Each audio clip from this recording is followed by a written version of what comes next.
এখন আমরা পড়ব নিউটনের গতিসূত্র। স্যার আইজ্যাক নিউটনের যে তিনটে গতিসূত্র আছে, প্রথম গতিসূত্র, দ্বিতীয় গতিসূত্র এবং তৃতীয় গতিসূত্র, আমরা ডাইরেক্ট প্রথম গতিসূত্র নিয়ে আলোচনা করব। তার আগে এটা জানবো 1662 খ্রিস্টাব্দে স্যার আইজ্যাক নিউটন তার প্রিন্সিপিয়া নামক গ্রন্থে এই গতিসূত্রগুলো তিনি প্রকাশ করেন।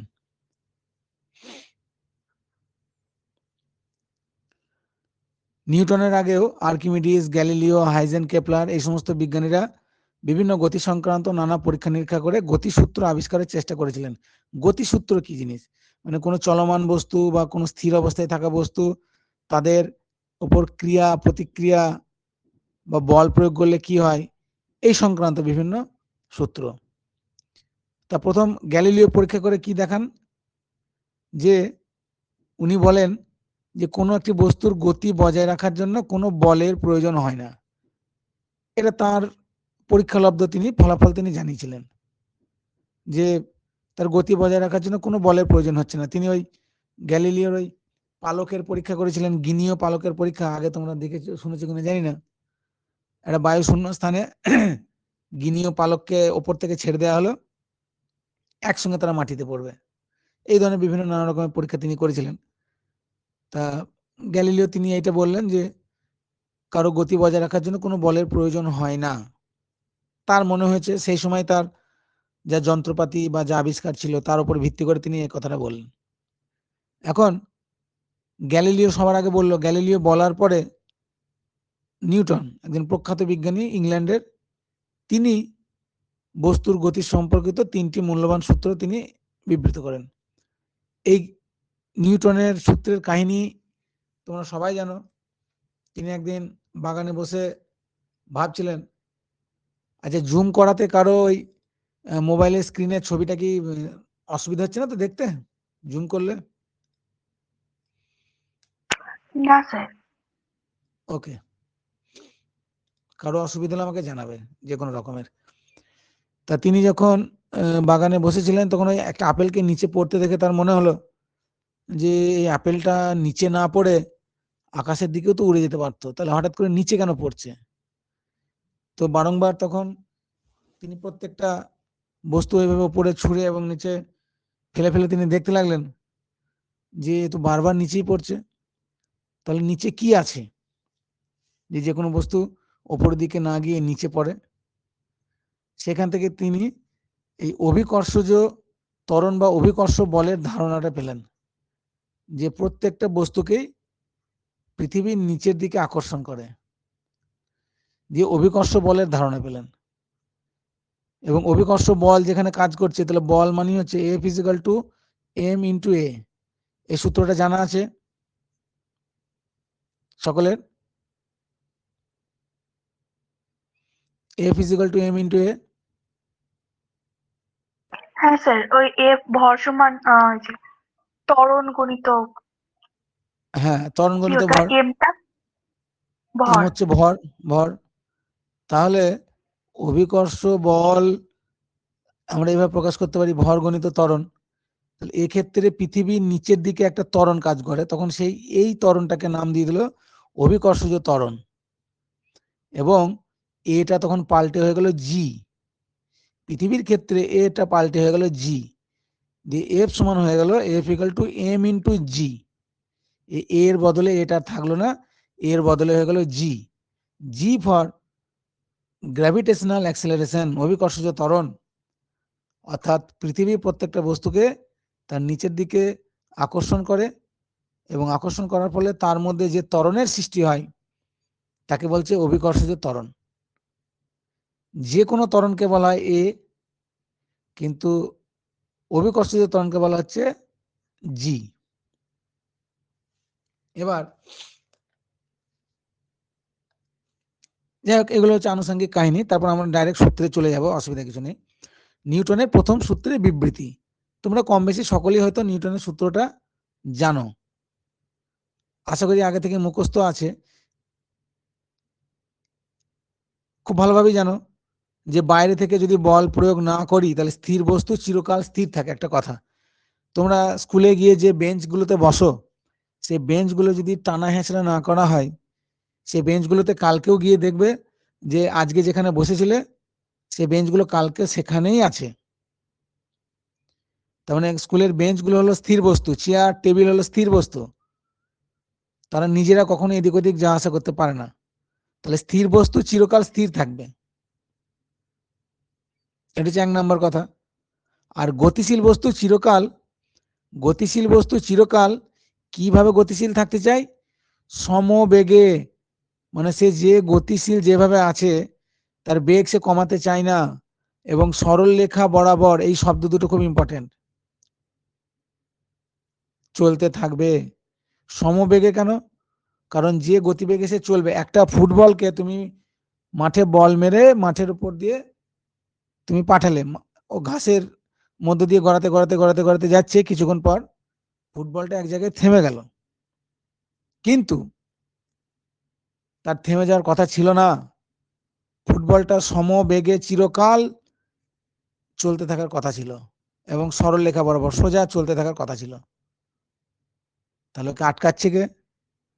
এই ফুটবলটাকে আটকাচ্ছে কে? কিছুক্ষণ পর চলতে চলতে এখানে গিয়ে থেমে গেল, এ তো থামার কথা ছিল না। একে আটকাচ্ছে, এই যখন এইদিকে গড়িয়ে গড়িয়ে যাচ্ছে, এই যখন এইদিকে এগোচ্ছে, তখন এর বিপরীত দিকে একটা বল কাজ করে ওই ফুটবলটার উপর। কে বলতে পারবে এই বলটার নাম কি?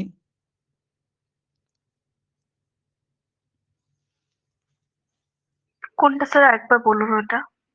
ফুটবলটা মাঠের মধ্য দিয়ে গড়াতে গড়াতে যাচ্ছে, যাওয়ার পর কিছুক্ষণ পর একটা জায়গায় গিয়ে তো থেমে যাবে, হুম। কিন্তু এর থামার কথা ছিল না। নিউটনের সূত্র অনুসারে কি, সচল বস্তু চিরকাল সমবেগে সরলরেখা বরাবর চলতে থাকবে, এটা তার কথা ছিল। কিন্তু দেখা গেল সে থেমে গেল কিছুক্ষণ পরে। তাহলে বলটা যদি এই দিক থেকে এই দিকে যাচ্ছিল, তখন ওই যাওয়ার সময় ঘর্ষণ বল না? কি বল? ঘর্ষণ বল না? ঘর্ষণ বল, ভেরি গুড। ওটা হচ্ছে ঘর্ষণ বল কাজ করে। এই ঘর্ষণ বল তার গতিপথের উল্টো দিকে কাজ করে। ফুটবলটা যেদিকে এগিয়ে যাচ্ছে, ঘর্ষণ বল তার উল্টো দিকে কাজ করছে। এর ফলেই কিন্তু সচল বস্তু আর সচল থাকছে না। ধরো বাড়িতে কোনো একটা চেয়ার টেবিল বা সোফা আছে, তুমি চেয়ারটাকে টানছো, চেয়ারটা এগিয়ে এলো, কিন্তু একটা বড় ভারী টেবিল তুমি হয়তো টানার চেষ্টা করছো, টেবিলটা কিন্তু তুমি আর টানতে পারছো না। তখন তুমি মনে মনে ভাবছো যে কি ব্যাপার, আমি এত বল প্রয়োগ করছি তাও আসছে না কেন? কারণ হলো, তুমি যখনই তার মধ্যে বল প্রয়োগ করছো, উল্টো দিকে একটা ঘর্ষণ বলও কাজ করছে। এখন যদি ঘর্ষণ বলটা বেশি হয় তোমার টানের থেকে, তুমি সেই বস্তুটাকে সরাতে পারবে না। ধরো বাড়ির মধ্যে একটা বড় আলমারি আছে, আলমারিতে প্রচুর জামা কাপড় সব ভরা আছে, এটা লোহার আলমারি। সেই আলমারিটাকে তুমি টানার চেষ্টা করছো, প্রচুর টানছো হাতে করে ধরে, কিন্তু কিছুতেই তুমি ওটাকে টেনে আনতে পারছো না। তোমার মনে প্রশ্ন হতে পারে যে তাহলে আমি যে এতক্ষণ বল প্রয়োগ করছি, তাহলে বলটা আমার কি হলো? তাহলে বলটা কি কোনো কাজে দিল না? আসলে তুমি যত টানছো তার উল্টো দিকে কিন্তু আলমারিও একটা ঘর্ষণ বল দিচ্ছে। স্থির অবস্থার ঘর্ষণ বলছে ওটাকে, সে নড়ছে না, স্থির অবস্থার থেকেই কিন্তু একটা ঘর্ষণ বল কাজ করছে, তাকে স্থির অবস্থার ঘর্ষণ বলা হয়, সেটা পরে আমরা জানবো। তা নিউটনের প্রথম গতিসূত্র, আগে এগুলো পরপর যাই, যখন যেরকম উদাহরণ আসবে আমরা বলবো। যে স্থির বস্তু চিরকাল স্থির থাকতে চায়, আর গতিশীল বস্তু চিরকাল সমবেগে সরলরেখা বরাবর চলতে চায়, এই শব্দ দুটো তোমাকে প্রয়োগ করতে হবে। আর নিউটনের প্রথম গতিসূত্র থেকে আমরা যার ধারণা পাই তার হলো জাড্য। এবং জাড্য দুই প্রকার, স্থিতিজাড্য এবং গতিজাড্য, তোমরা নিশ্চিতভাবে জানো।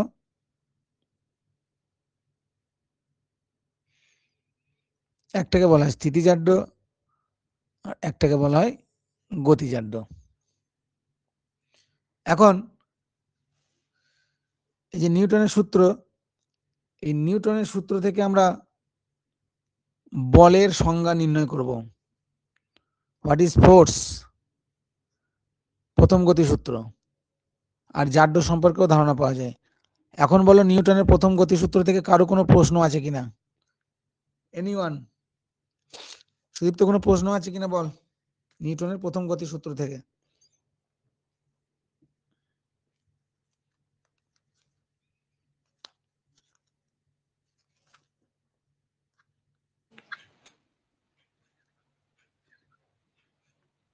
স্যার প্রশ্ন নেই। বেশ, আর কারো? স্যার ওটা কি বললেন, নিউটনের প্রথম গতিসূত্র থেকে বলের ধারণা পাওয়া যায়?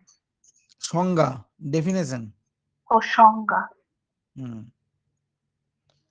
ডেফিনেশন, সংজ্ঞাটা পাওয়া যায়।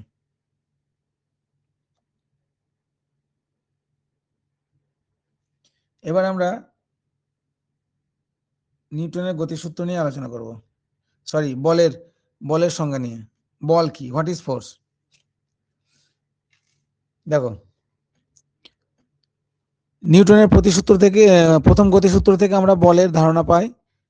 দৈনন্দিন অভিজ্ঞতা অনুসারে একটি স্থির বস্তুকে গতিশীল করতে, স্বাভাবিক ব্যাপার, তোমার বাড়িতে যে সাইকেলটা আছে, সাইকেলটাকে তোমার চালাতে গেলে সাইকেলটা তো এমনি এমনি চলবে না, সাইকেলে প্যাডেল করতে হবে, সাইকেলে তোমাকে বল প্রয়োগ করতে হবে, তবেই সাইকেলটা চলবে।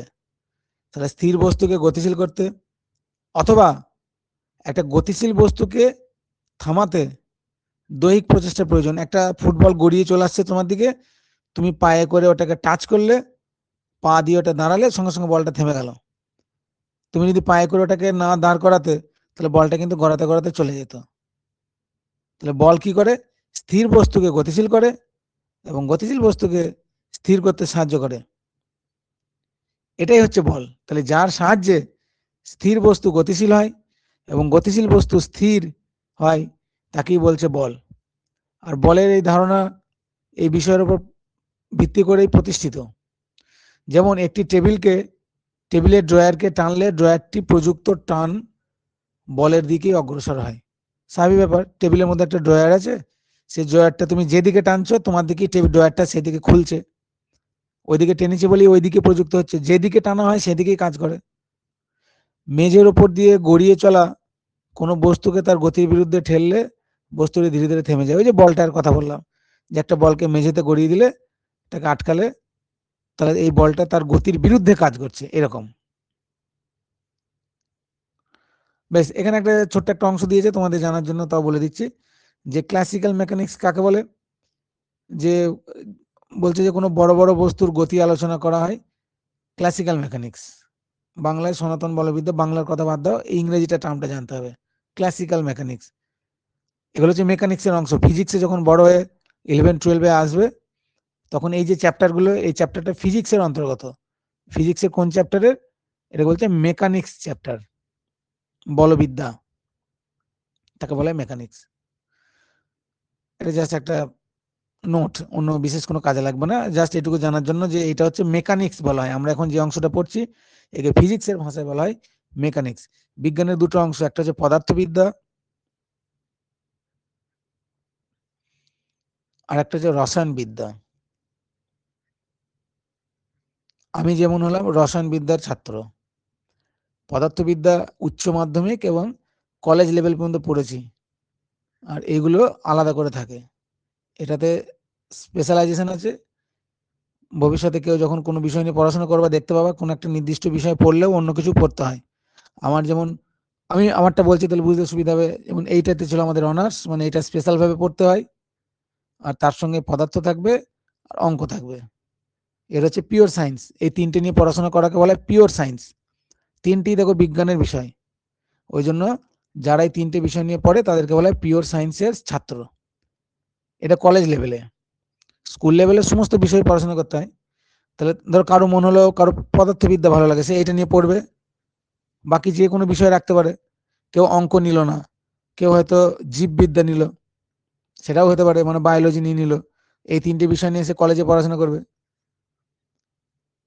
এখন নতুন যে এডুকেশন সিস্টেম হয়েছে, সেই এডুকেশন সিস্টেমে যে কেউ যে কোনো সাবজেক্ট নিতে পারে। হঠাৎ করে কারো মনে হলো আমি বিজ্ঞানের সঙ্গে আমি ইতিহাস পড়বো, কেউ পদার্থবিদ্যা, রসায়নবিদ্যা, কেউ মনে হলো ইতিহাস, যেটা আগে কিন্তু হতো না, আমাদের সময় হতো না। এটা নতুন চালু হয়েছে, তোমাদের সময় এগুলো তোমরা দেখতে পাবা। মানে একটা সায়েন্সের স্টুডেন্ট হতে গেলে তাকে সায়েন্সের সমস্ত কিছু পড়তে হবে। এখন এই নিয়মটা এই আমলে চেঞ্জ হয়ে যাচ্ছে, তুমি যা খুশি পড়তে পারো। ঠিক আছে, যাকে ওই নিয়ে আর আমরা যাচ্ছি না, এখানে যে জাস্ট এটা বলেছিল বলে আমি এটা বললাম। বস্তুর বেগ আলোর বেগের সঙ্গে তুলনীয় হলে নিউটনের গতিসূত্রগুলি প্রযোজ্য হয় না।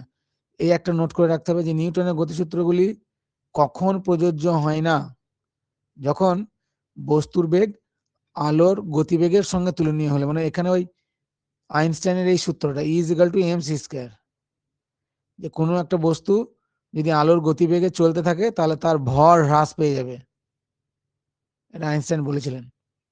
কিন্তু কোনো বস্তুর পক্ষে আলোর গতিবেগে চলা অসম্ভব।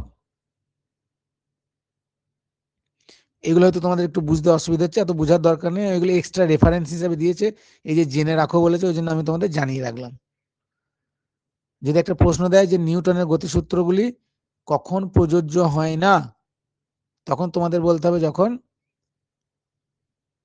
বস্তুগুলো আলোর বেগের সমান গতিবেগে চলে, তখন এটা প্রযোজ্য হয় না। বেশ, নেক্সট চলো। বস্তুর উপর প্রযুক্ত বলের প্রভাব, কি কি প্রভাব দেখতে পাওয়া যায়, কি কি করতে পারে বল, কি কি করতে পারে। কোন স্থির বস্তুকে গতিশীল করতে পারে, দেখতে পেলাম আমরা, করতে পারে। হ্যাঁ, এই দেখো ফুটবল আছে, ফুটবলকে তুমি লাথি মারো, বলটা চলতে পারবে। উল্টোটাও করতে পারে, কোন গতিশীল বস্তুকে কি করতে পারে, গতিহীন করে দিতে পারে। তাহলে স্থির বস্তুকে যেমন গতিশীল করতে পারে, তখন গতিশীল বস্তুকে গতিহীন করে দিতে পারে। এই যে একজন ক্রিকেট খেলোয়াড় যখন ক্যাচ নেয়, একটা ধরো বল ছুটে আসছে, বলটাকে সে কি করলো, হাতে ক্যাচ ধরে নিল, তাহলে গতিশীল বস্তুটা স্থির হয়ে গেল। নেক্সট, বস্তুর গতির পরিবর্তন করে দিতে পারে। কোনো একটা জিনিস একদিক দিয়ে আসছে, তুমি তাকে এক লাথি মারলা, অন্যদিকে ঘুরে চলে গেল, গতির পরিবর্তন। গতির অভিমুখ, ওই যে যেটা বললাম আর কি। আচ্ছা, গতির পরিবর্তন মানে সে হয়তো কম গতিবেগে আসছে, একটা সাইকেল আস্তে আস্তে চলছে, তুমি পিছন থেকে সাইকেলটাকে জোরে ঠেলা মারলা, আরো সাইকেলটা দ্রুত বেগে চলতে শুরু করলো। গতির অভিমুখ বদলাতে পারে, যে কোনো দিকে একটা জিনিস ছুটে আসছে, তুমি তাকে আঘাত করলা, অন্যদিকে চলে গেল। কেউ একজন বোলার বল করছে একদিকে, ব্যাটসম্যান ব্যাটে করে আঘাত করছে, বলটা অন্যদিকে চলে গেল। একটা ফুটবল ছুটে আসছে, পায়ে করে যেদিকে মন আমি লাথি মারলাম, বলটা সেই দিকে চলে গেল। তাহলে বলের সাহায্যে কি কি হতে পারে, স্থির বস্তু গতিশীল, গতিশীল বস্তু স্থির, তার গতির পরিবর্তন, কম গতিকে বেশি গতি করে দিতে পারি, বেশি গতিকে কম গতি করে দিতে পারি বল প্রয়োগ করে, খুবই সহজ। এই যেমন ধরো গতির পরিবর্তন, একটা সাইকেল চালাচ্ছ, তুমি সাইকেলটা ইচ্ছা মতো তোমার ইচ্ছা অনুযায়ী তুমি জোরেও চালাতে পারো, আস্তেও চালাতে পারো। তাহলে তুমি জোরে চালাচ্ছ, আস্তে চালাচ্ছ, কিসের উপর ভিত্তি করে, সাইকেলটাকে যদি তুমি জোরে প্যাডেল করবা, ঘন ঘন বল প্রয়োগ করবা, তখন সাইকেলটা জোরে চলবে, তার মানে তুমি গতি পরিবর্তন করছো। আর যখন প্যাডেল আস্তে করে করবা, তখন দেখবা আস্তে আস্তে চলছে। তাহলে আমরা বল প্রয়োগ করে গতিরও পরিবর্তন করতে পারি, অভিমুখ বদলে দিতে পারি, আর কি করতে পারি, ওই যে অভিমুখ মানে দিক, যে কোনো দিকে আমরা বদলে দিতে পারি। বস্তুর আকার ও আকৃতির পরিবর্তন ঘটাতে পারি, বল প্রয়োগ করে যে কোনো জিনিসের আমরা আকার আকৃতি পরিবর্তন ঘটাতে পারি, যে কোনো জিনিসের। কোনো জিনিসে তুমি ঘা মারো, ভেঙে গেল, একটা কাঁচের গ্লাসে তুমি ঘা মারো, ভেঙে গেল, কাঁচের গ্লাসে বল প্রয়োগ করলে কাঁচের গ্লাসটা এখনই শক্তপোক্ত ছিল, ভেঙে গেল, তাহলে আকার আকৃতি সব পরিবর্তন হয়ে গেল। তাহলে বলের সংজ্ঞা কি বলছে, এইগুলো সমস্ত কিছু নিউটনের প্রথম গতিসূত্র থেকে আমরা পাচ্ছি। সেখান থেকে আমরা বলের সংজ্ঞা কি চলে আসছে, যে বাহ্যিক কারণের জন্য কোনো বস্তুর স্থিতিশীল বা গতিশীল অবস্থার অথবা তার আকৃতির বা গতির অভিমুখের পরিবর্তন হয় বা হওয়ার উপক্রম হয়, সে বাহ্যিক প্রভাবকেই বল বলে। এই ভালো ভাষায় লিখতে গেলে কোনো এইভাবে বলতে হবে, আমরা যা খুশিভাবে বলতে পারি, যে যা প্রয়োগ করলে স্থির বস্তু গতিশীল, গতিশীল স্থির হয় তাকে বল বলে। কেউ হয়তো এইভাবে বললো যে যেটা প্রয়োগ করার ফলে যে স্থিতিশীল গতিশীল তো পাল্টালোই, তার সঙ্গে সঙ্গে তার আকৃতিও পাল্টালো, তার অভিমুখও পাল্টাতে পারে বা পাল্টানোর উপক্রম হয়, তখন তাকে বলছে বল। খুবই সহজ। এরপর আসছে বলের প্রকারভেদ। এখনো পর্যন্ত আমি যে কটা কথা বললাম, কারো বুঝতে অসুবিধা থাকলে আমাকে কোশ্চেন করবে। বল কাকে বলে বলের সংজ্ঞা অনুসারে কারো বুঝতে কোনো অসুবিধা বা কোনো কোশ্চেন? স্যার বলের সংজ্ঞাটা আরেকবার বলেন। বলের সংজ্ঞা যে তুই দাঁড়িয়ে আছিস, তোকে আমার ইচ্ছা হলো, তোর উপর রাগ হয়েছে, তোকে ঠেলে ফেলে দেবো, কি প্রয়োগ করবো আমি তোর উপর? স্যার বল। এবার আমি যদি তোকে বল প্রয়োগ না করি, তুই দাঁড়িয়ে আছিস, তোর পাশে দাঁড়িয়ে তোকে আমি ফু মারলাম, এমনি করে ফু দিলাম, দিয়ে তুই পড়ে যাবি? না। তাহলে তুই স্থির স্থির বস্তুকে গতিশীল করতে গেলে কি প্রয়োগ করতে হবে? বল। আবার কেউ একজন ছুটে আসছে, তাকে আমি আটকে নিলাম, চেপে ধরলাম, তাহলে গতিশীল বস্তু স্থির হয়ে গেল, কি প্রয়োগ করলাম? বল। গতির অভিমুখের পরিবর্তন, একদিক থেকে একদিকে আসছে কোনো একটা জিনিস, তাকে আমি পায়ে করে লাথি মেরে বলটাকে অন্যদিকে পাঠিয়ে দিলাম, অভিমুখ মানে দিক পরিবর্তন হয়ে গেল। তাহলে যেটা প্রয়োগ করলে এই ঘটনাগুলো ঘটে তাকেই বলছে বল। ভালো করে বোঝ, যা প্রয়োগ করলে এত কিছু ঘটনা ঘটে তাকেই বলছে বল। বুঝা গেল না আর বলতে হবে? স্যার বুঝতে পেরেছি। বেশ, এবার যারই কোশ্চিন থাকবে সে কিন্তু আমাকে কোশ্চিন করবে, আমি এগিয়ে চললাম। নেক্সট,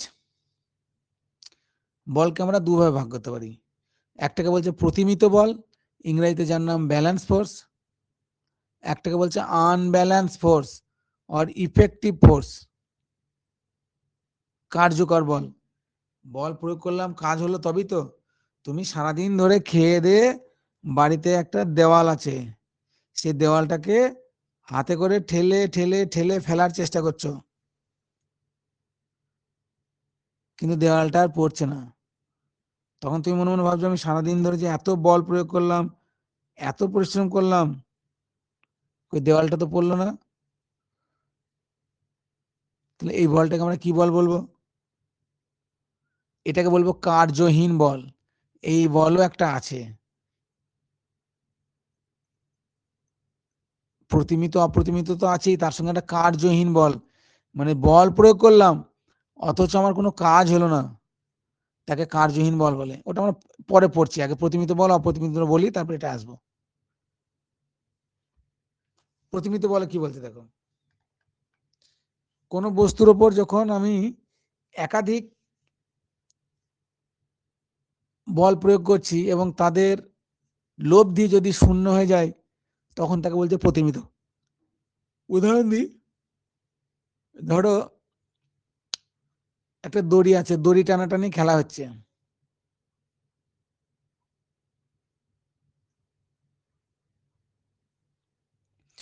এইদিকে একজন আছে, এইদিকে একজন আছে, মাঝখানে এখানে একটা দাগ টানা আছে, দিয়ে এ এইদিকে দড়িটাকে টানছে, এ এইদিকে দড়িটাকে টানছে, দুইজনেরই বল সমান, এ সমান বলে টানছে, এও সমান বলে টানছে এইদিকে। তাহলে এই এই বলটাকে, এই বলটা মাইনাস হয়ে যাচ্ছে, তাহলে এদের বলের যোগফল কত? লব্ধি মানে তো যোগফল, এদের বলের যোগফল 0। এই ধরনের বলকে একত্রে বলছে প্রতিমিত বল। যখন কোনো বস্তুর উপর ক্রিয়াশীল একাধিক বলে, দেখো এ একটা বল প্রয়োগ করছে, এ একটা বল প্রয়োগ করছে, একাধিক বল প্রয়োগ হচ্ছে, কিন্তু টোটাল যোগফল হচ্ছে 0। আমি বল প্রয়োগ করছি কিন্তু বলের লব্ধি হলো 0।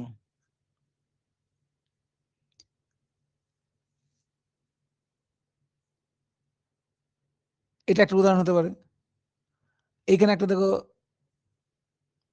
একটা ছবি দিয়েছে, এখানে একটা লোক কি করছে না, এখানে একটা ধরো বাক্স আছে, টিনের বাক্স, এটা আলমারি ভেবে নাও, আলমারিটাকে সে ঠেলে ঠেলে সরানোর চেষ্টা করছে। তাহলে এই এই ব্যক্তির ফোর্সটা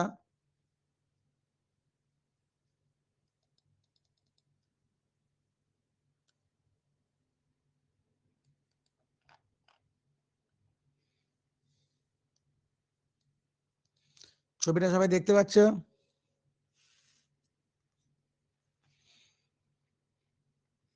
ছবিটা সবাই দেখতে পাচ্ছ? হ্যাঁ স্যার পাচ্ছি। ওকে, এখানে ছবিতে একটা জিনিস দেখো, এই লোকটা একটা বস্তুকে সমানে ঠেলে চলেছে এইদিকে, তাহলে এই এই লোকটার বল প্রয়োগ হচ্ছে এই দিক বরাবর, অথচ বস্তুটা এতটুকু নড়লো না। এটা বাড়ির একটা আলমারি ধরে নাও, ঠেলে সরানোর চেষ্টা করছো, ভর্তি আলমারি, ভারী আলমারি বা বড় কোনো বাক্স, কেন নড়লো না? না, এ যখন এইদিকে বল প্রয়োগ করছে তখন বাক্সটাও এইদিকে একটা ঘর্ষণ বল প্রয়োগ করছে।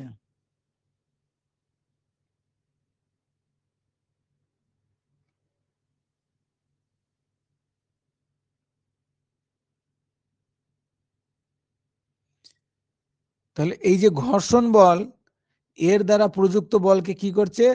প্রতিমিত করছে। এদের লব্ধি বল হচ্ছে 0।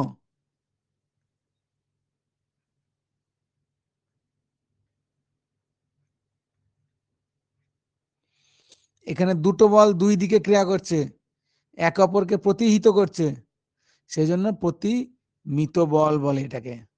যখন একাধিক বলের লব্ধি 0 হয় তখন তাকে বলা হয় প্রতিমিত বল।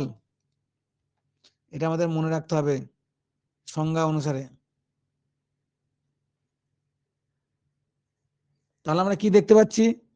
প্রতিমিত বলে কোনো বস্তুর কি স্থান পরিবর্তন হয়? প্রথম প্রশ্ন।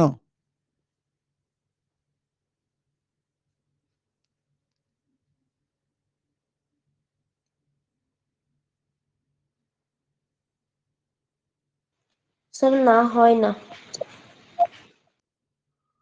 হয় না। বিপ্রীতা বা নারায়ণ, এটাকে মাথায় ঢোকাও।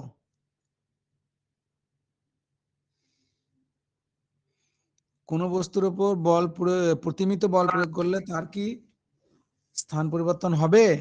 সরবে? নড়াচড়া ছড়বে করবে? না। এটা মাথায় রাখতে হবে। তাহলে প্রতিমিত বল প্রয়োগ করলে বস্তুটা স্থির অবস্থাতেই থাকে না গতিশীল অবস্থায় থাকে? স্থির অবস্থায়। ঠিক আছে। ওকে। একদমই তাই। তাহলে এটা মনে রাখতে হবে যে প্রতিমিত বল প্রয়োগ হলে বস্তু স্থির অবস্থায় থাকে, সরবেই না।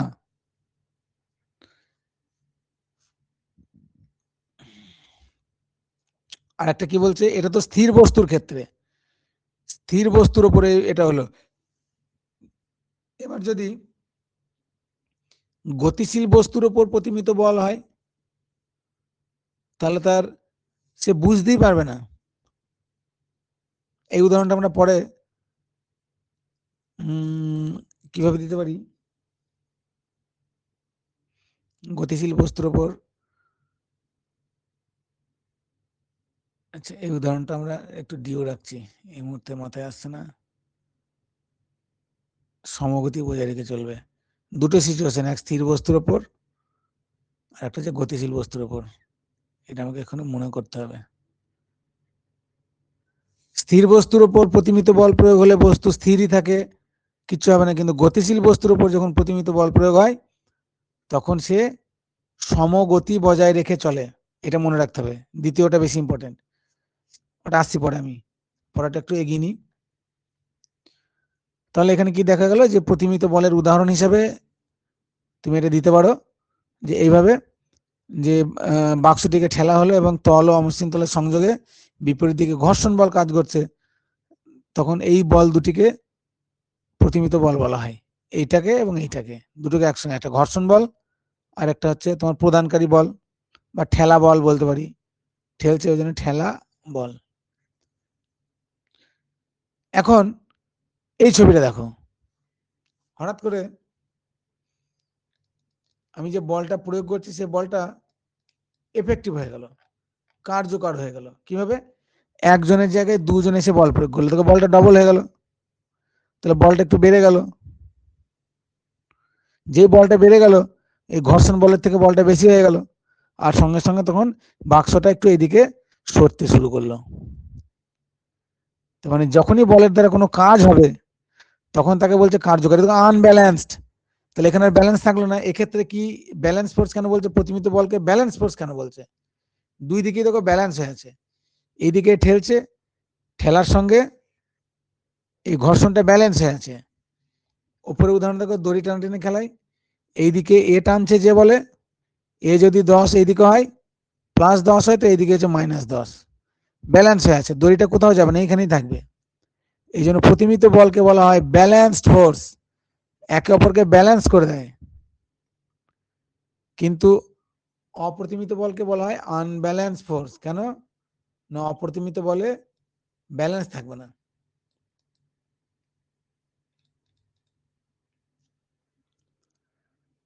তাহলে যদি উদাহরণ দিই, প্রতিমিত বলে লব্ধি 0, কিন্তু অপ্রতিমিত বলে লব্ধি 0 নয়। কার্যকর বল কোনো না কোনো কাজ হবে, কাজ হবেই। দুজন ঠেলেছে, আলমারিটা সরেছে, তার মানে কাজের কাজ হয়ে গেছে, কাজ হবেই। তাহলে অপ্রতিমিত বলের ফলে কাজ হয়, কিন্তু প্রতিমিত বলের ফলে কাজ হয় না। এখানে উদাহরণ দিয়েছে, বড় বাক্সকে ঠেললে বাক্সটা সামনের দিকে এগিয়ে যাবে। অপ্রতিমিত বলের প্রভাবে কি হয়? আনব্যালেন্স ফোর্স, আনব্যালেন্স হলে ব্যালেন্স থাকবে না, এদিকে এগিয়ে চলে যাবে।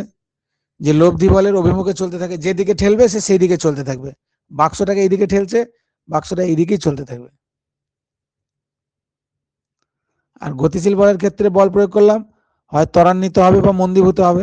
তোমার সাইকেল অলরেডি চলছে, একবার ভাবো, তুমি সাইকেল চালাচ্ছ, সাইকেল চালাতে চালাতে সাইকেলে যে দিক থেকে হাওয়া দিচ্ছে, ধরো তুমি এইদিকে সাইকেল চালাচ্ছ, এইদিকে হাওয়াটাও আছে এইদিকে, তাহলে সাইকেল গতিশীল। গতিশীল বস্তুর উপর হাওয়া কাজ করছে, একটা বল কাজ করছে, তখন সাইকেলটা কি হয় বলো দেখি? তুমি যেদিকে সাইকেল চালাচ্ছ, হাওয়াটা সাইকেলের গতির যেদিকে আছে সেই দিকেই হাওয়াটা দিচ্ছে, তাহলে কি হবে?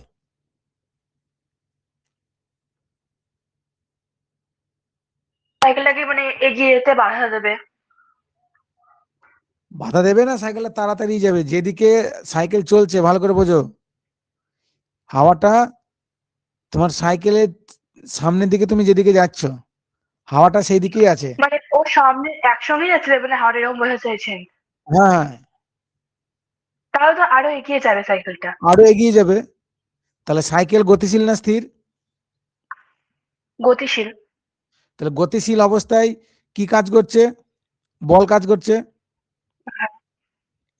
তাহলে গতিশীল অবস্থায় যদি বল কাজ করে, তাহলে সাইকেলের গতিবেগ বাড়বে অথবা কমবে, কিছু একটা হবে। একই রকম ভাবে ধরো, তুমি যেদিকে সাইকেল চালিয়ে যাচ্ছ হাওয়াটা তার উল্টো দিক থেকে আসছে, তাহলে কি মনে হবে? যে কেউ যেন তোমাকে চেপে ধরেছে, তোমাকে যেন সাইকেল করে এগোতেই দিচ্ছে না। তাহলে বল প্রয়োগ হচ্ছে, দিয়ে গতিবেগটা মন্দীভূত হয়ে যাচ্ছে। তাহলে গতিশীল বস্তুর উপর যদি বল প্রয়োগ করা হয় অপ্রতিমিত বলের ক্ষেত্রে, তাহলে হয় তার গতিবেগ বাড়বে, না হলে গতিবেগ কমবে। সাইকেলের উদাহরণটা মনে রাখবা, সাইকেল যেদিকে চলছে গতিশীল বস্তু, সেই দিকেই যদি হাওয়াটা কাজ করে বা বল প্রয়োগ হয়, তাহলে সাইকেল আরো জোরে ছুটবে, সাইকেল আরো জোরে ছুটবে এবং তার গতিবেগ বৃদ্ধি পাবে। আর যদি উল্টো দিকে হয় তাহলে কি হবে? গতিবেগ হ্রাস পাবে। সেই জন্য এখানে বলেছে গতিশীল বস্তুর উপর অপ্রতিমিত বল কাজ করলে হয় তার গতিবেগ বাড়বে, নাহলে গতিবেগ কমবে। এখনো পর্যন্ত যা যা বললাম, কার বুঝতে অসুবিধা হলো? প্রতিমিত বল আর অপ্রতিমিত বল নিয়ে আলোচনা, balance force, unbalance force. Anyone, any question?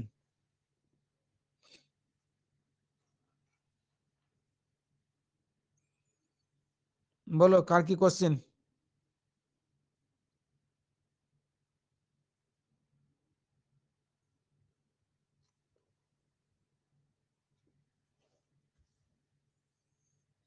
সংজ্ঞাটা একবার ছোট করে বলে দিন। কোনটা বলো? সংজ্ঞা দুটোরই একবার ছোট করে বলে দিন একবার। বেশ। প্রতিমিত মানে বল, আমি বলতে যাবো তখন। হ্যাঁ, যে বল প্রয়োগ করলে বলের দ্বারা কোনো কাজ হবে না, বলের লব্ধিটা শূন্য,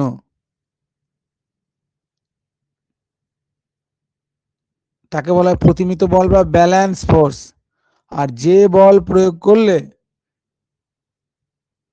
কিছু কাজ হবে, এবং কাজটা কোন দিকে হবে, যেদিকে বল প্রযুক্ত হচ্ছে সেই দিকেই হবে। দেখো এরা দুজনে এই দিকে ঠেলছে, তাহলে এই বাক্সটা এই দিকেই যাবে। এরা তো কোনো একটা উদ্দেশ্য নিয়ে ঠেলছে আর একটা কাজ করতে চাইছে, তাকে বলছে আনব্যালেন্স ফোর্স। একটা ব্যালেন্স ফোর্স, যে বলটা ব্যালেন্স হয়ে যায়, দি নিট ফল জিরো হয়ে যায়, তাকে বলছে ব্যালেন্স ফোর্স। আর একটা হচ্ছে আনব্যালেন্স ফোর্স, মানে যে বলটা তোমার জিরো হবে না। Any question Sudipta?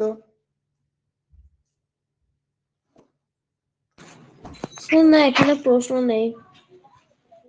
ওকে নারায়ণ,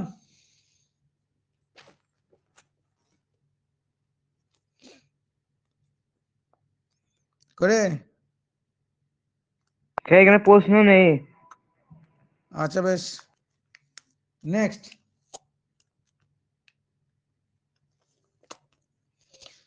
জাড্ডো। জাড্ডো নিয়ে আমরা ভালোভাবেই জানি যে কোনো বস্তুর, স্থির বস্তুর স্থির থাকার প্রবণতা এবং গতিশীল বস্তুর গতিশীল থাকার যে প্রবণতা, তাকেই বলছে জাড্ডো। মানে যে যে অবস্থাতে ছিল সে সেই অবস্থাতেই থাকতে চায়, সেটাকে বলছে জাড্ডো। স্থির বস্তু স্থির থাকতে চায় আর গতিশীল বস্তু গতিশীল থাকতে চায়। এই যে ধর্ম, এটাকে বলছে জাড্য ধর্ম। যে ধর্মের জন্য কোনো বস্তু স্থিতিশীল বা গতিশীল যে অবস্থাতেই থাকুক না কেন, সে সেই অবস্থাতেই থাকতে চায় এবং তাকে পরিবর্তন করলেই বাধা দেয়, তাকে বলে জাড্য ধর্ম। এখানে একটা উদাহরণ দিয়েছে, দেখো স্থিতিজাড্য। তুমি একটা কাঁচের গ্লাসের ওপর একটা পিচ বোর্ড নিয়ে সেখানে একটা যদি কয়েন রেখে দাও, দিয়ে এবার পিচ বোর্ডটাকে টোকা মারো, তাহলে দেখা যাবে যে স্থির বস্তু ওই কয়েনটা ওইখানেই থাকতে চায়। সেই জন্য তোমার কয়েনটা ওই পিচ বোর্ডের সঙ্গে আর না গিয়ে কাঁচের বাক্সের ওপরই পড়ে গেল। তাহলে সে স্থির ছিল, স্থিরই থাকতে চাইলো। এটাকে বলছে স্থিতিজাড্য। আর গতিজাড্য, ট্রেনের মধ্যে তোমরা নিশ্চয়ই দেখেছো বা বাসের মধ্যে দেখেছো, যখন তোমরা যাতায়াত করো তখন ট্রেনটা ধরো বসে আছো, ট্রেনটা ছাড়লো, কি অনুভূত হয় কে বলতে পারবে? মনে হয় যেন চারিদিকে সমস্ত কিছু স্থির এবং আমি ছুটে চলেছি এরকম। আচ্ছা ওটা তো হয়, আর কি অনুভূত হয়?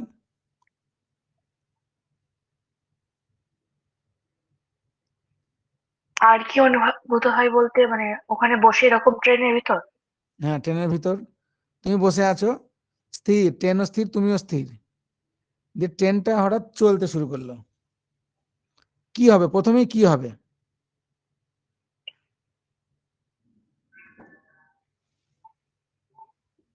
প্রথমে কি হবে? হুম,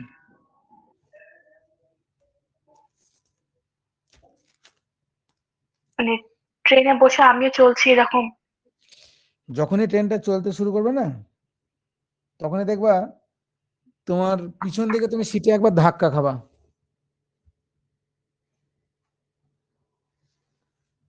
মনে করে দেখো এরকম ধাক্কা খেয়েছো কিনা। আবার ট্রেনটা যখন থামবে, হ্যাঁ, স্টার্টের সময়তে যখন ওই যে কিছু একটা করার জন্য মানে ওটাকে একটু ধাক্কা দেওয়া হয় মানে কি বলে ওটা ওটাকে, ইঞ্জিনের জন্য, স্টার্টের জন্য। না, ওটা ইঞ্জিনের জন্য নয় তো। আবার যখন ট্রেনটা থামবে তখন কি হবে?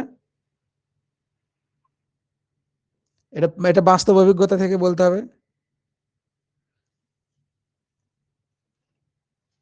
ভাবো, মনে করার চেষ্টা করো। সুদীপ্ত, কি হবে? কি বললেন স্যার? তুই ট্রেনে চেপে আছিস, যে ট্রেনটা হঠাৎ থেমে গেল, কি হবে? স্যার, সামনের দিকে ঝুঁকে যাব। সামনের দিকে ঝুঁকে যাবে। বাসটা থামলো, বাসটা সামনের দিকে, সামনের সিটের মধ্যে মাথাটা ধাক্কা খায়, হয় কি না ভেবে বলো দীপিতা। হ্যাঁ স্যার। এরকম হয়। এটা হওয়ার কারণ হচ্ছে স্থিতিজাড্য বা গতিজাড্য, এইটা হচ্ছে মূল কারণ। এবার আমরা সেইগুলো নিয়ে আলোচনা করব। এক সেকেন্ড, আমি এখানে একটা জিনিস অদ্ভুত রকম ভাবে হারিয়ে ফেলছি। Very interesting, just a second.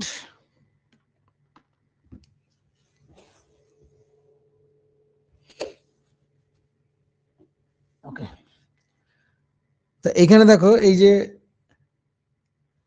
এই টোকাটা মারা হলো, টোকাটা মারার ফলে এই কয়েনটা স্থির থাকতে চাই, সেজন্য সে থেকে গেল। ট্রেনের মধ্যে যখন তোমরা প্রথমে বসে থাকবে, ট্রেনও স্থির, তোমরাও স্থির। এবং ট্রেনে যখন আমরা বসে থাকি, আমাদের কোমর থেকে নিচের অংশটা ট্রেনের সঙ্গে লেগে থাকে। এর ফলে কি হয়? এর ফলে ট্রেনটা যখন চলতে শুরু করে, তখন তোমার সবার আগে শরীরের কোন অংশটা চলতে শুরু করবে? ওই কোমর থেকে নিচের অংশটা চলতে শুরু করবে, আর কোমর থেকে ওপরের অংশটা ও কিন্তু স্থির থাকতে চাইবে। কেন? কারণ এই যে আমরা একটু আগে জানলাম যে স্থির বস্তু চিরকাল স্থির থাকতে চায়। এর ফলে তোমার কোমর থেকে পায়ের দিকে নিচের অংশটা ট্রেনের সঙ্গে চলতে শুরু করলো, সামনের দিকে এগিয়ে গেল, কিন্তু ওপরের অংশটা সে যেখানে ছিল সেখানেই থাকতে চায়। এর ফলে তোমরা পিছন দিকে একটা ধাক্কা অনুভব করবে। এই উদাহরণগুলো আমাকে এখানে অ্যানিমেশনের মাধ্যমে দেখাতে হবে।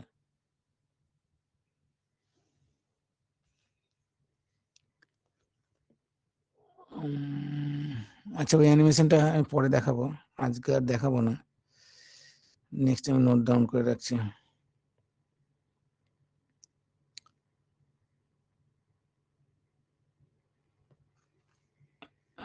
জাস্ট এ সেকেন্ড, ছবি দিয়েছি কিনা দেখে দেন।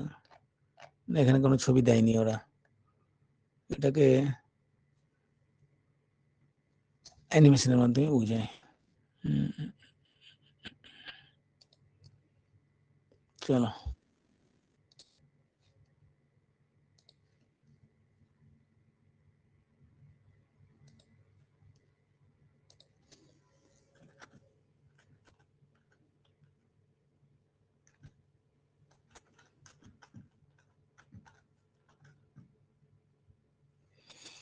অ্যানিমেটেড ভিডিও অফ কি বলবো ওটাকে, যন্ত্রটাকে কি বলছে?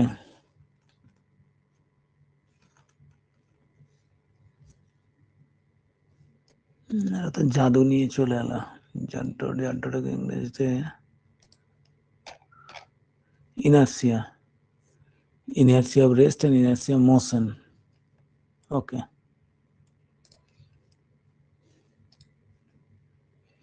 আচ্ছা এটাকে রেকর্ডিং এ রাখবো, বেশ রাখি।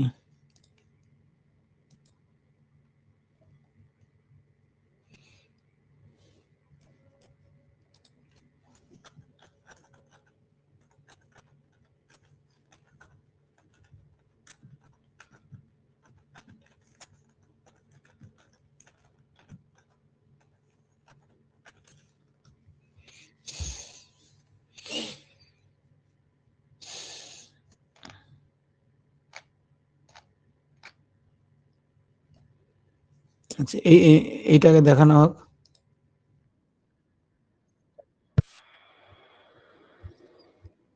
এই দেখো স্থিতিজাড্য এভাবে নিয়ে এলে ওর সঙ্গে চলে গেল, পড়ে গেল। কিন্তু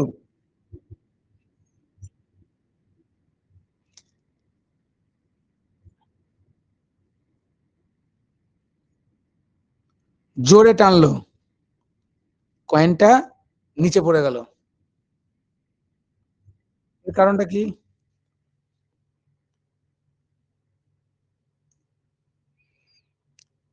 জোরে টানার সঙ্গে সঙ্গে কয়েনটা নিচে পড়ে গেল, এর কারণটা কি? সেই বস্তুর জাত ধর্ম। হ্যাঁ, এটা এখানে কোন জাড্য ধর্ম কাজ করছে? স্থিতিজাত। স্থিতিজাড্য। কয়েনটা এখানে স্থির থাকতে চাইছে, তাই তো? এবার গতিজাড্যের উদাহরণ দিই।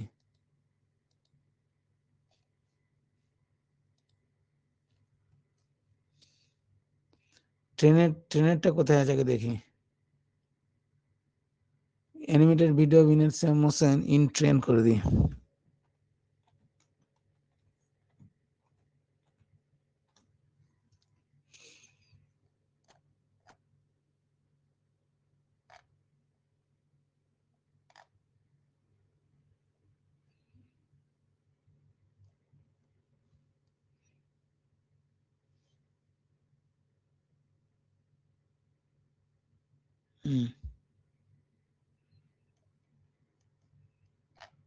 আচ্ছা দেখি ওই অ্যানিমেটেডটা যেটা দেখাচ্ছে,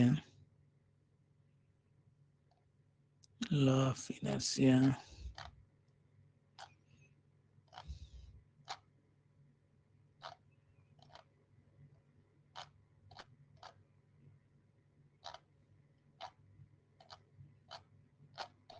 বেশ, খুব একটা ভালো ভিডিও এখানে নেই। এইটাকে একটু দেখিয়ে দিয়ে এটা কি বলছে দেখি।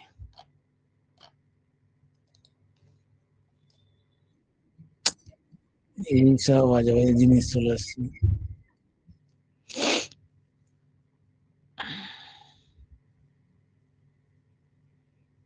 জাস্ট এ সেকেন্ড দাঁড়া, এটা শেষ হোক।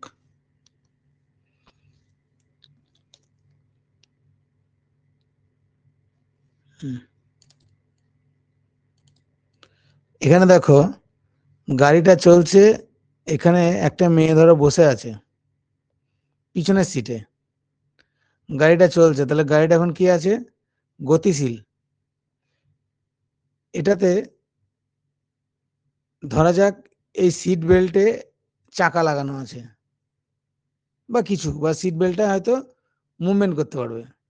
গাড়িটা যখনই থামবে, গতিশীল থেকে থামবে, এর শরীরের উপরের অংশ কিন্তু গতিশীল থাকবে। থামবে তখন এই যে বসে আছে এর কোমর থেকে নিচের অংশ থামবে, কিন্তু শরীরের উপরের অংশটা গাড়িটা গতিশীল থাকার জন্য সে গতিশীল থেকেই যাবে। তখন এর সামনের দিকে ঝুঁকে চলে যাবে, মানে একদম টানে চলে আসবে। তাকে ভিডিওটা দেখো তাহলে বুঝতে পারবা। এই দেখো গাড়িতে চাকা লাগানো আছে, ভালো করে ফিল করো। মেয়েটা যেখানে বসে আছে সেই চেয়ারটায় চাকা লাগানো আছে। তাহলে গতিজাড্যের দরুন কি হচ্ছে না, এর উপরের অংশ কিন্তু গতিশীল। তখন গাড়িটা থেমে গেলেও গাড়ির গতিজাড্যের দরুন সে সামনের দিকে আবার চলে যাবে।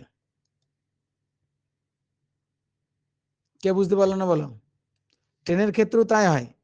ট্রেনে আমরা চলে যাই না বটে, কিন্তু ট্রেনে আমরা সামনের দিকে ঝুঁকে পড়ি, তখন আমাদের হয় মাথায় চোট হয় বা অন্য কোথাও আঘাত হয়।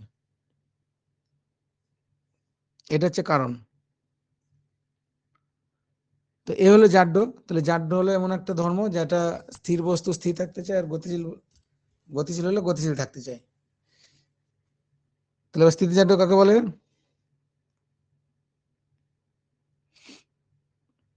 স্থির বস্তুর স্থির করার, বস্তু স্থির থাকার প্রবণতাকে। হ্যাঁ, তাকে বলছে স্থিতিজাড্য। এবার স্থিতিজাড্য কয়েকটা উদাহরণে দেখো আমরা দেখছি, একটু আগেই আমরা দেখলাম ট্রেনের মধ্যে বসে থাকলেও ট্রেনের নিচের অংশ স্থির, স্থির থাকলে স্থির, বা গতিশীল থাকলে গতিশীল থাকতে চাই, এগুলো হচ্ছে উদাহরণ, আমরা দেখলে বুঝতে পারবো।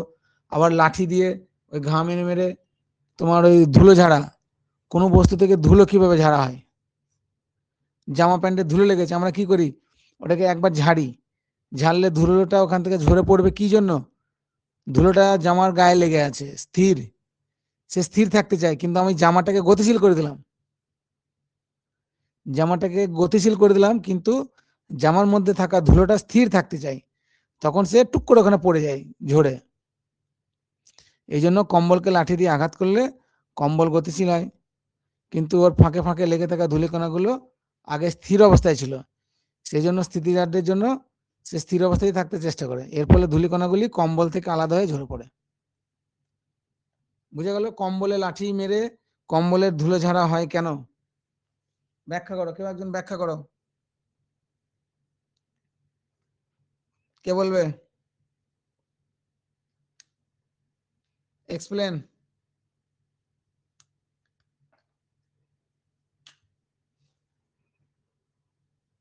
কি বললেন স্যার? কম্বলে ধুলো লেগেছে, সেই হুম, ধুলোটাকে লাঠি মেরে ধুলো ঝাড়া হয় কেন? যাতে ধুলোটা ঝরে যায় কম্বল থেকে। ধুলোটা ঝরবে কেন?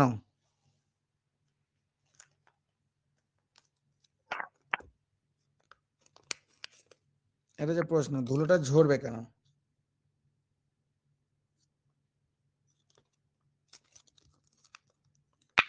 স্যার ধুলোটা কম্বলের ওই ফাঁকে স্যার আছে, যার জন্য সে স্থির, আর কম্বলটা যদি আমি লাঠি দিয়ে মারি তবে সেটা গতিশীল হয়ে যাবে। হুম, কম্বল গতিশীল হয়ে যাবে, কিন্তু ধুলো স্থির থাকতে চাই, তাহলে কম্বল গতিশীল হয়ে দূরে চলে গেল, কিন্তু ধুলোটা ছিল কম্বলের ফাঁকে, কম্বল তখন কি হতে চায়, কম্বল সরে গেলেও ধুলোটাও এখানেই পড়ে যাবে, সে স্থির থাকতে চায়, এটাই হচ্ছে কারণ। বুঝা গেল কি গেল না?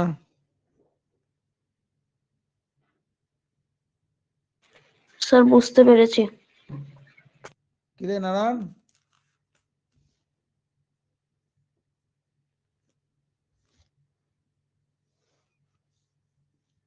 নারায়ণ আছিস? সি বল, কম্বলের ধুলো ঝাড়া হয় কি করে? কম্বলের গায়ে গতিশীল বস্তুগুলি থাকে, এবং যখন ধুলোগুলি ঝরে পড়ে তখন স্থির বস্তু থাকতে যায়, কিন্তু গতিশীল বস্তুটি কম্বলের গায়ে গতিশীল বস্তু থাকে না, কম্বল নিজে গতিশীল হয়ে যায়। হুম তুই লাঠির ঘা মেরেছিস, কিন্তু কম্বলের গায়ে কি লেগে আছে, ধূলিকণা, সে স্থির থাকতে চায়, তাই তো, এর ফলে ধুলোটা ঝরে পড়ে। বেশ, নেক্সট, গতিজাড্যের উদাহরণ, কোনো চলন্ত গাড়ি হঠাৎ করে থামলে গাড়ির যাত্রীর সামনের দিকে কেন ঝুঁকে পড়ে, কারণ তখন সে তার পুরো বডিটাই গতিশীল, এবার যখন থামে, থেমেছে তো তার পা থেকে কোমর পর্যন্ত, মানে কোমর থেকে পা পর্যন্ত নিচের অংশটা, নিচের অংশটা তার থেমে, মানে এইটা থেমেছে, গাড়ি থেমেছে, নিচের অংশটা থেমেছে, কিন্তু ওপরের যে শরীরটা, শরীরটা তো তখনও গতিশীল, সেটা তখন সামনের দিকে চলে যেতে চায়, আর যখনই সামনের দিকে চলে যেতে হয় তখনই তার মাথাটা সামনের দিকে তখন ঝুঁকে পড়ে, তার নিচের দিকের অংশ স্থিতিশীল বা স্থির হয়ে গেলেও, কি ব্যাপার, ইরেজ করতে দিচ্ছে না কেন আমাকে?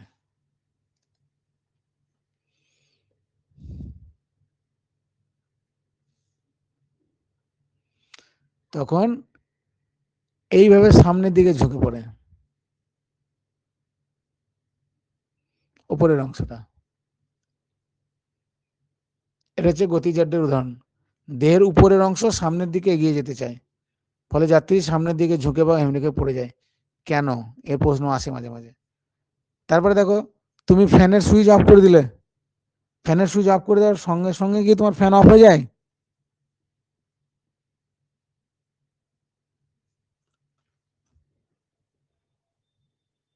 না স্যার, ওটা কিছুক্ষণ চলে, ফ্যানটা ঘুরে তারপর।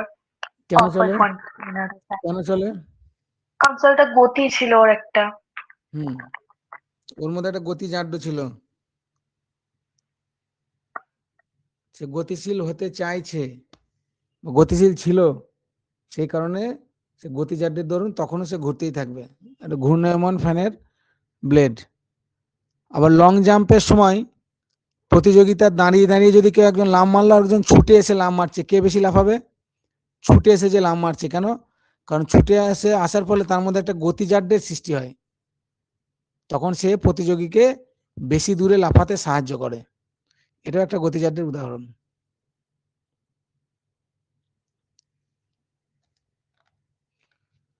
দৌড় প্রতিযোগিতায় প্রতিযোগী সীমারেখায় পৌঁছাবার সঙ্গে সঙ্গে সে থেমে যেতে পারে কি? যেখানে ফিতেটা ধরে থাকে সেখানেই থেমে যায়? থামতে পারে না। সে তো কি হয়, তখন কিছুটা এগিয়ে চলে যায়। এগুলো দেখেছো নিশ্চয়। দৌড় প্রতিযোগিতায় যেখানে ফিনিশিং লাইন আছে, ফিনিশিং লাইন পার করেও প্রতিযোগীরা কি হয়, সামনে কিছুটা এগিয়ে যায় না?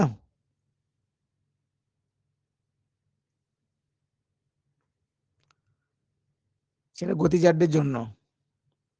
এই কারণেই সে যদি এখানে দাঁড়ানোর চেষ্টা করে উল্টে পড়ে যাবে।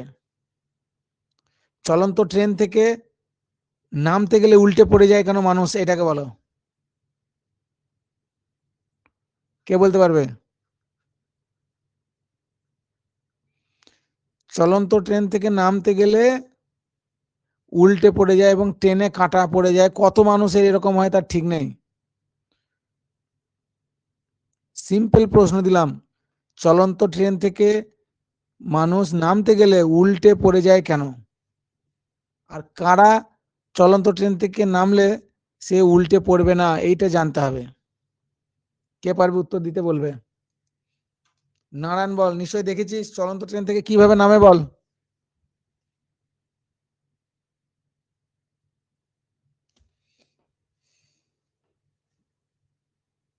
স্যার ওর মধ্যে চলন্ত গতি থাকে। ট্রেনটা ওটা গতিশীল বস্তু আর নারায়ণ বল, তারপর শুনছি বিপ্রীতের।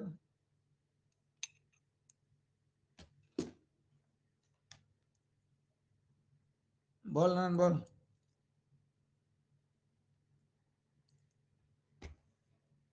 সেই নারায়ণ বল। ট্রেনটার মধ্যে গতিশীল বস্তু কণা থাকে। ট্রেন থেকে হকারদের নামতে দেখেছিস চলন্ত ট্রেন থেকে? হ্যাঁ, কিভাবে নামে? ছুটে। ছুটে নামে। এবং কি যখন ট্রেনটা স্টেশনে থামবে, ট্রেনটা যেদিকে যাচ্ছে সেই দিকে সে কিছুটা ছুটে যায়, খেয়াল করেছিস? হুম।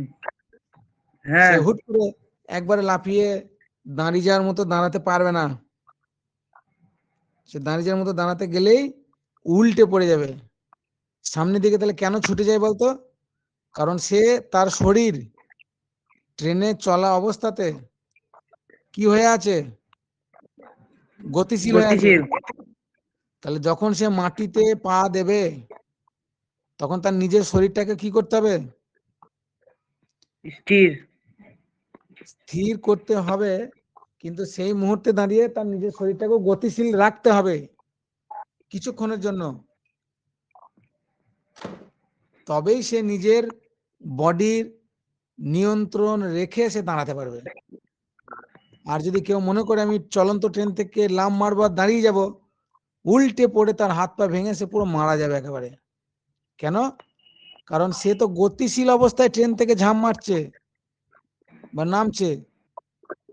আমরা ট্রেন থামে তারপর ট্রেন থেকে নামি, কিন্তু গতিশীল অবস্থায় আমি যদি লাফ মেরে নামাতে যাই একদম পুরো শেষ।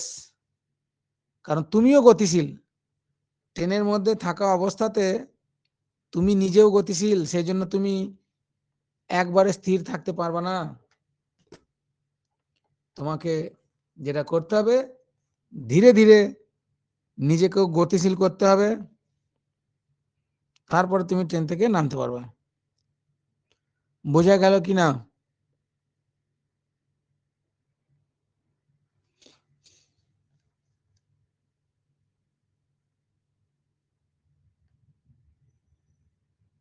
বিপ্রীতা